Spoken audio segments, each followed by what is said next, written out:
কেমন লাগছে দিদি? বলে দিন আরো সব দর্শকদের কেমন লাগছে, বানাতে পারছেন তো, পারবেন তো? ঠিক আছে, দেখুন উনি গোছাচ্ছে সব সুন্দর করে করে, সুন্দর করে করে দেখুন গোছাচ্ছে উনি একটা একটা করে, কিন্তু এত একটা একটা করে গোছালে হবে না, স্পিড বাড়াতে হবে এবং একসঙ্গে সব মাল গুছিয়ে নিতে হবে তাড়াতাড়ি। আর মেশিন বন্ধ রাখা চলবে না, গোছানোর জন্য আপনার মেশিনও চলবে প্লাস মালও গোছাতে হবে, দুটোই করতে হবে। নমস্কার বন্ধুরা, আজকে দেখাবো যারা আগরবাতি মেশিন নিয়ে বিজনেস করতে চাইছে বা যারা আগরবাতি মেশিন নিয়ে বিজনেস করছে সেই সব দর্শক বন্ধুদের জন্য। দেখুন এখানে এক দিদি আমাদের কাছে এসেছেন, উনি আগরবাতির অলরেডি মেশিন নিচ্ছেন। তো আগরবাতি মেশিন নেওয়ার জন্য আমরা এখানেতে একটা ডেমো রেখেছি মেশিন আমাদের অফিসের মধ্যেই, যেটাতে ওনাকে প্র্যাকটিক্যাল দেখানো হচ্ছে কিভাবে উনি করবে।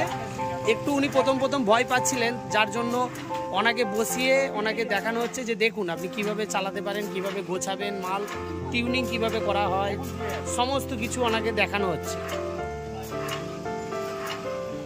হাত দিন, মালের মধ্যে হাত দিন, গোছান। দেখুন প্রথম সবারই ক্ষেত্রে হয়তো মাল বানাতে গেলে এইরকম হয়তো একটু ডিস্টার্বেশন হয়, প্রথম টাইমে একটু এই ডিস্টার্বেশন হয়, কিন্তু যখনই আপনি রেগুলার বেসিসে কাজ করবেন, দেখুন এখন মেশিন অনেক স্লো দেওয়া আছে, এখন অনেক স্লো চলছে, একটা একটা করে কাঠি চলছে এরকম সিঙ্গেলভাবে, তবুও কিন্তু এটা কম স্পিড নয়। আরেকটু স্পিড বাড়িয়ে দিলে দেখুন আরও স্পিড বেড়ে যাবে, আরেকটু হালকা স্পিড বাড়িয়ে দাও, এই দেখুন তো কত আরও একটু তাড়াতাড়ি স্পিড করে দেওয়া হয়েছে, কত কাঠি হচ্ছে। তার মানে প্রোডাকশনটা নিয়ে কোনো সমস্যা নেই। মেন যেটা ইম্পর্টেন্ট সেটা হচ্ছে আপনি অ্যাজ এ অপারেটর কতটা তাড়াতাড়ি মালটা গোছাতে পারেন। দেখুন টেকনিক্যাল ব্যাপার এইটাই, এই যে দেখুন দিদি এখন কাঠিগুলো গোছাচ্ছে, গুছিয়ে রাখছে, তো টেকনিক্যাল ব্যাপার হচ্ছে কত তাড়াতাড়ি আপনি কাঠি গোছাতে পারেন। মেশিন মিডিয়াম স্পিডে চললেও আপনি সারাদিনে 50-60 কেজি মাল আপনি অনায়াসে বানাতে পারবেন। এই রকম স্পিডেও যদি চলে মেশিন, তাও আপনি মোটামুটি 50 কিলো মাল অনায়াসে বের করে নিতে পারবেন। সেটাই আমরা প্র্যাকটিক্যাল একদম ট্রেনিং দিচ্ছি, দেখাচ্ছি আর দিদিকে বোঝাচ্ছি। আর এই যে এখানে দেখুন মশলা ওজন করা হয়েছে, মশলা ওজন করে ওনাকে ওজনে সমস্ত মেজারমেন্ট বলা হয়েছে কিভাবে উনি মশলা মাখবে, এবং তারপরে ওনাকে মেশিনের মধ্যে বসিয়ে দেওয়া হয়েছে এবং নিজেকে বলা হয়েছে আপনি এরপরে তৈরি করুন। কেমন লাগছে দিদি?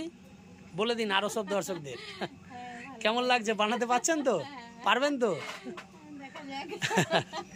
ঠিক আছে, দেখুন উনি গোছাচ্ছে সব সুন্দর করে করে, সুন্দর করে করে দেখুন গোছাচ্ছে উনি একটা একটা করে, কিন্তু এত একটা একটা করে গোছালে হবে না, স্পিড বাড়াতে হবে এবং একসঙ্গে সব মাল গুছিয়ে নিতে হবে তাড়াতাড়ি।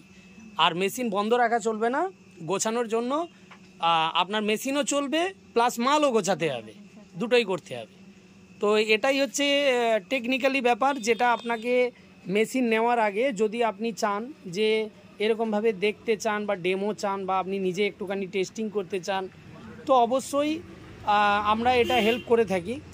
এবং এছাড়াও মেশিন নেওয়ার পরে আপনার বাড়িতে গিয়ে আমাদের ট্রেনার আপনাকে ট্রেনিং দেবে যথারীতি, সেখানেও আপনাকে ফর্মুলেশন দিয়ে আসবে, শিখিয়ে দিয়ে আসবে, এবং আপনার যে মেশিনটি আপনি নেবেন সেইটাকে অ্যালাইনমেন্ট করে সমস্ত মেশিনের সমস্ত কিছু আপনাকে বুঝিয়ে দিয়ে আসবে।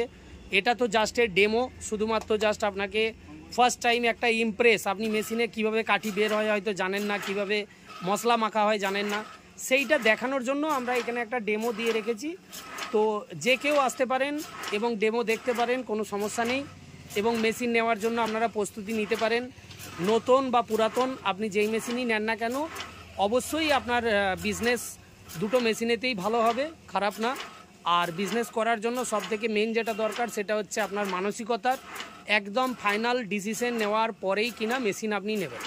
আপনি একবারে ফাইনাল ডিসিশন নেবেন যে আমি আগরবাতি বিজনেস করব এবং সেটা নিয়ে আমি এগিয়ে যাব, সেটাকে নিয়ে আমি ডেভেলপ করব, তারপরে আপনি ডিসিশন নিয়ে ফাইনাল হলে তারপরে আপনি মেশিন নেওয়ার প্রিপারেশন নেবেন।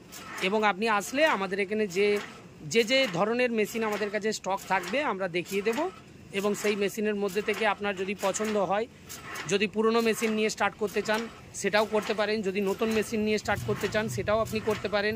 এটা পুরোপুরি আপনার নিজের ওপরেই থাকবে। তো যদি আপনার মনে হয় যে আপনি শুরু করবেন, তো অনায়াসে আসতে পারেন বা স্ক্রিনে দেওয়া কন্ট্যাক্ট নাম্বারে যোগাযোগ করতে পারেন।